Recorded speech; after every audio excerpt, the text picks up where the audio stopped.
Sa pagpasok ng holiday season, nagpaalala ang Department of Labor and Employment o DOLE sa mga employer na ibigay ang nararapat na dagdag sahod para sa mga manggagawang papasok mula October 31 hanggang November 1. Alamin ang iba pang mga benepisyo na makukuha sa mga holiday season sa ilalim ng Labor Code ng DOLE sa aking report.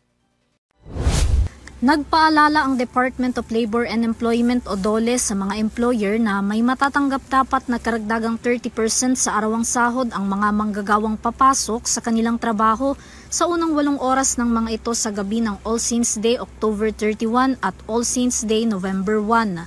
Bukod pa dito ang 30% din na dagdag sahod ng mga manggagawa kapag nag-overtime pa sila sa trabaho. Karagdagang 50% naman ang makukuha ng mga empleyado kung tumapat sa kanilang rest day ang nasabing mga araw at pumasok sila para magtrabaho.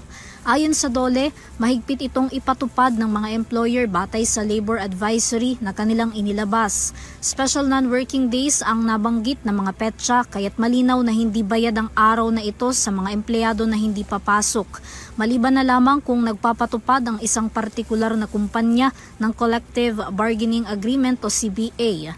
Samantala, maaga na ring nagpaalala ang DOLE na ang Bonifacio Day sa November 30 ay regular holiday.